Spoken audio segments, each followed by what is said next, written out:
Team CRC Mavic rider Kelan Grant was the fastest man at last year's qualifying at the Megavalanche. He's here to talk us down the whole of his run. Okay, so Kelan, starting from the top, you're at the start line. What are you feeling right now? A lot of nerves. We have a couple of guys to your right and left that are just as hungry as you to get this first left-hand corner. So it starts off the same for every qualifying. I think you have 10 qualifiers. A bit of music at the start, nerves are high. And as I say, everyone's just as hungry to reach them first couple of corners. I think the most important bit is just these first few corners, just to try to get to the pointy end of things. Because just right behind me here is absolute carnage. There's 200 other guys that are just literally on your back wheel fighting to get past. So it's pretty important to get out in front in these first 5 or 6 guys at least. And so these must be top guys in front of you now. Do you know the specific riders? I know a couple of guys there. We've got Josh Bryceland there that's miles out ahead in front of anyone. Then Josh Lewis behind. A couple of Scott riders from France here and stuff. I see a little nuke-proof Mega there in the ride as well. Just overtaking him now. Yeah, pretty crucial point. I think anyone in the top 5 here, top 10 in qualifying are pretty established riders and kind of know what they're doing. Okay. So. And at this point, do you have to look after your bike and your tyres and your wheels? Definitely at this point, they're just thinking about the bike the whole way down. I think it was 2 years ago, where it wasn't far off this section, where I got a front flat and had to ride the rest of qualifying on a flat tyre. So you do not want to get a flat up here. You've got to realise that you're going to be on your bike for 20 minutes at least. Yeah, and you're pretty renowned for being a bit tough on wheels. Yeah, I guess so. If you look at this terrain, it's pretty easy to be tough on wheels up here, so it is. You're at altitude here. I mean, you're not far off 3,000 metres. You're tired. You're breathing hard. You know, you're not thinking straight all the time. So it's just important to stay concentrated and not get too flustered when you're riding down this sort of stuff. So we're into the first sort of flat pedally section here. It's pretty important here not to just completely blow yourself. I mean, it's tough. It's flat. Like there's not a lot of gradient to help you down over this bit, but it's very easy just to go into the red really quickly. Yeah. So yeah. And at this point, do you know the best line or the lines you're going to take? If you actually look carefully here, you can see some of the guys have laid out rocks. This is all very blind. It just sort of drops and drops. There's not very much to see. But some guys that walk the track have laid out rocks. Okay. So if you aim for those rocks, you know it's kind of a safer line to choose. But to be honest, no, you're winging it. Sometimes you get bounced left and right. You're never going to be on the exact line that you want the whole way down the track. And is it necessarily a good thing to follow other riders in front of you? Do you assume that they know what they're doing, or? Not really. I think it's pretty important for bits like this to get a bit of draft and rest as much as you can. Okay. Up top, it's not too important to think about overtaking on those really technical sections. I mean, it's quite harder, it's tighter. It's big open bits like this, we can actually lay down a bit of power and actually overtake people and stuff. So this is pretty important if you want to position well in qualifying. Okay. So how many are in front of you at this point? I think we've just got, how many is there? 3. I think Josh is leading it out there at the minute. So right now, just playing it smart, sitting behind this guy, taking a bit of draft, and then when the time comes, just get out in front of him and try to take up some positions. Okay. So I think there's 2 guys. That's just Josh Bryceland there in front, and I forget the name of the other guy who's at the very front. But again, just playing it smart, getting tucked in behind guys, save a bit of energy, and then go again and try get out in front at the start of this race. And you've looked back a few times already. There are over 200 riders thundering down behind you. Is that just to make sure that there's nothing coming right behind you? I think at this stage now, it's really split up. Like there's guys still running through the snow at the top, still trying to get through that flat stage. I think a lot of guys probably learnt the hard way and went really hard at the start, and now they're struggling with the flat. So at this stage, I think there's about 20 guys that are racing for the start of the race, and then the rest have sort of filtered out. So here we are now, just sort of top of the Alpe d'Huez trails, just taking on the first bit of actual man-built trail. The rest was just fire roads and open plain rock. So yeah, so it's myself. I think Josh tries a sneaky overtake here and doesn't get past. But yeah, there he is on the left-hand side. As I say, as you can see, you're kind of going the same speeds as everyone down these bits, so it's quite tricky to get overtaken in such tight spots. So. And you shouting at each other at this point? Is he shouting at you? I think it's. I mean, we're all there to do well, but at the end of the day, it's a bit of crack. You see, try to overtake this guy on the left again, but it's just so tight. Anything off the beaten track is just loose rock, big chunky rocks that could really wreck your bike. So you have to be smart about where you overtake. Okay. So it's a bit of a chill bit now in between. I think Josh just finds another gear right here, so there he is. And we can just see the true downhill speed of a World Cupper right here, just within a second. That's where he turns it on. There's Josh away. Just like that. And what are you feeling at the moment, seeing him go off in the distance? We've only been riding for a couple of minutes. We've got another 16, 17 minutes of qualifying here, so I'm not too stressed over anything. Okay. Just cruising, taking big deep breaths. Try not to blow, really. It's a long run, so taking these technical sections pretty chilled, and just remember you've got a long way to go yet. So yeah, not getting too panicked. And how much energy are you saving for the actual race? Because this is qualifying. How much energy do you need to save? In my opinion, qualifying's everything. I mean, if you don't qualify well, you're off the front row. If you're off the front row, it's next to impossible to get a good position. I mean, it's definitely doable, but this is the highlight of the week. This is where you need to do well, get in that front row for the race to make it count. Yeah, okay. So yeah, we're a couple of minutes in here now, and we're just again back onto another big open fire road bit. And if you're with people here, this would be another opportunity to try sneak in behind people, save energy, get around, make up positions. Okay. So Josh has pulled a good bit of time out of me in those technical sections. So you're both sending it now down this open bit. Both speed tucking flat out, bottom of the block, pedaling where you can. And again, just another opportunity to save energy, because it's really all about saving energy and making it to the bottom, you and your bike. So back into the downhill track. This is where you're feeling tired now. You know, it's you've exerted quite a lot of energy, and then this is when things get quite rough now as well. So you have to be quite precise with lines. It gets really rocky if you get off track.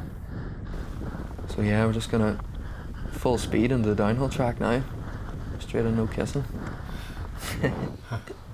And this looks like another place where you could be wrecking bits of your bike, tyres, Absolutely, wheels. Yeah. I mean, there's probably a crowd of 30, 40 guys already stopped and looking at their bikes and seeing what's going wrong. Yeah. Tyres, mechs, anything really. And there's so many blind crests that you get a lot of time to practice this track, but again, it's a 20-minute track. You're not going to have all your lines down. Yeah, okay. You need to just wing it a bit, and that's just part of the race. And how did you set up your bike differently for the qualifying? For qualifying, I definitely set it up a little bit softer. I mean, I think you're not going to be charging as you would on like a 2 or 3 minute enduro track you would at home. I mean, sometimes you just have to settle into this pace, which is kind of like what I think is 80%. Okay. So yeah, settling into this pace a bit, and then hopefully that softer suspension, and will just take a little bit of some of the mistakes you make, I guess, and and how you recover from those mistakes. But, yeah, just settling into it a bit. No, not really attacking too much. I think there's a couple of us have quite a good gap, so you're more or less, if you keep the bike intact, you're guaranteed in the top 3 or 4 here now. So. And Josh is away in the distance. Josh is just lit up on that down section. You can see him down. I think he's a bit of bad luck on down, but yeah, we're in the middle of things right now. Coming up to not far off halfway now at the bottom of this, I reckon. Okay. I feel like I need to lie down already. Yeah. Breathing pretty hard down here, and yeah. A lot of dust. I think dust's quite a big thing as well. Okay. Heating up dust. But that must have been better for you than the masses of crowds of riders coming behind you. The big massive thing about the Mega is the start for qualifying and the main race. If you don't get a good start, you're just battling to make up positions that you could already had if you had a good start. So, and again, more energy wasted. So I think it's pretty much down here somewhere where Josh gets I think he gets a rear or front flat, just around here somewhere. So we're going to be seeing him pretty soon. Okay. So you're still looking around to see if there's anyone coming behind you, or a couple of look backs and just seeing what's going on, making sure there's no one right up your back wheel. But again, we're going to have another opportunity, not to rest, but just to take a few deep breaths and sort of just reset yourself.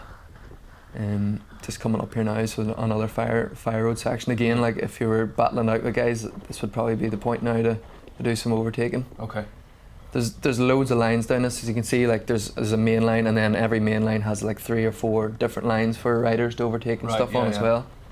That's quite widely taped by the looks of it too. It needs to be. If you think about it, like a minute back from here, there's going to be 30, 40 guys all battling it out, and then another minute back there'll be another 100 guys. We ran her a bit wide there.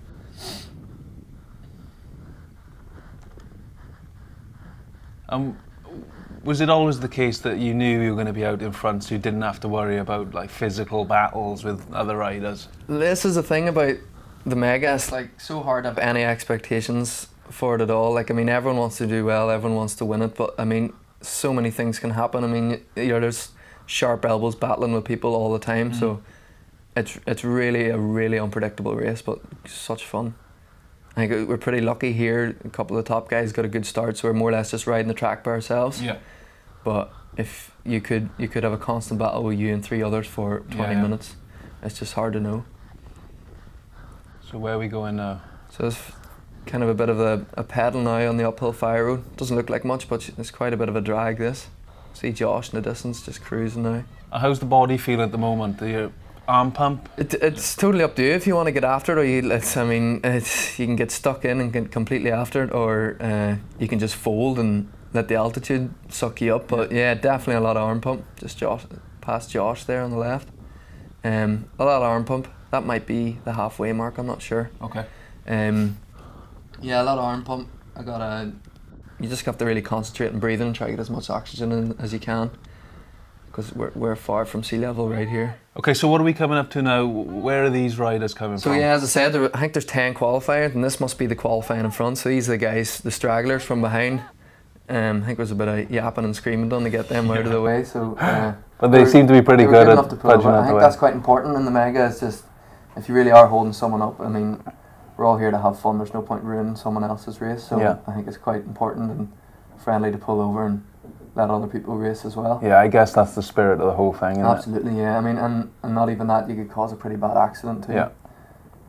Holding guys up and getting caught in groups of people. So yeah, if you feel like you're holding someone up a lot and you're not gaining any speed or anything, just pull it in and let them over and let them past. I guess that must be mad though. The riders are in the qualifying before you. They got all their kit on, they're in the flipping zone, and then they hear you hurtling down behind them. Yeah, that's it, yeah. Yeah, so I'm not sure what the time gaps is between the qualifying, but we seem to be catching up on the end of the qualifying before ours anyway, so. So that must have felt good too, knowing that you were overtaking those guys. Yeah, they must have been riding it pretty quick. They could have had mechanicals, but who knows? Yeah. I think they were just taking it easy. I think, as I say, if you blow at the start, it could be from a 20-minute run to a 40-minute run. You don't recover from that high, so it's important not to get into the red too quickly. Yeah. So that's us out in the lead now. This is another important bit that's actually in the main race as well. It looks quite fast, but here you're constantly sort of pedaling in and out of dips, so it takes quite a lot of energy out of you. If you had someone here, you could sit in between. In behind, it's pretty important to do that. But we're out by ourselves here at the minute, so into the wind. What was your top speed on this qualifying run? I don't know what the qualifying run was, but I know I hit 100k on the snow, so it's not far off 60 mile an hour. Yeah. That's the glacier at the top of the main race. But right now we're just hitting this drag back uphill, so it's important to carry as much speed off the end of the mountain into this, and save as much energy as you can. And you knew that these kind of bits, these pedally bits, were going to be in the qualifying and the race. So how did that affect the tyre choice that you went for? I don't think this is the race that you pick a tyre that you need rolling speed on. It's just not worth getting flat. I think it was 2 years ago I got the flat, and you just pay for it the rest of the week. You don't get a good qualifying. Your hands are burnt off you because you've got no air in your tyres, and just waste so much energy. If you're picking tyres here, full downhill tyres, something heavy, something to stay on the wheel and keep airing it. Forget about rolling, it's about finishing the race. Yeah. Although it would be nice to have some cross-country dry tyres on right now. We are slogging across this. So yeah, that's more or less all the technical, steep, rocky stuff done. We're just into the sort of the fun blue run, I think it is, or maybe it's a red. So it's more or less just fast berms and tabletops. Not much braking done down here, just flat out carrying momentum the whole way to the bottom now. Just full send. Yeah. And so you're massively relieved at this point, do you? I think so, yeah. I mean, it's a lot easier than riding the rough rock, but you still got to carry speed, and we've still got a bit of pedaling to go as well. So yeah, still reserving a bit, but I mean, we're getting close to that point where you can start emptying the tank a bit more now and finish off this qualifying. Still got some stragglers here in front from the qualifying ahead. I think these guys were good enough to pull over. Yeah. Oh, nice, you could have taken it in there. I was thinking about it there, maybe too late on in the race to risk it. So yeah, again, just part of the whole spirit of the mega is just be moving over if you're holding someone up. Yeah. And you can see, is that the village that you can finish in? You can see that, that must be a good feeling. Yeah, it is. We actually ride straight through the village. and ride past most of the houses where people are staying and stuff. Right. So it's quite a good vibe at the finish area here. So this is quite a popular trail as well. If you're up here for the Mega, you'll probably ride this quite often. Yeah, okay. It's one of the trails that takes you back into where everyone stays, really. So yeah. So this is pretty fast now. No brakes, full speed tuck. Just take them jumps as they come. Throw in a couple of bus stops here as well, just to slow riders down. Yeah, there you go, right. Yeah. Still got another bit to go yet, but definitely the worst is over now for the likes of your arms and legs. And at this point, you know you're on the front row for the main race? We're out in front right now. If no mechanicals and nothing goes wrong, that's us, we've job done. So yeah, a bit of a crowd here at the bottom. That's where most of the people camp out when they're staying up here. We're just into the town now. The finish line's literally just the far side of the town, so a bit of... Yeah. It's absolutely breathtaking watching the whole run. Mm-hmm.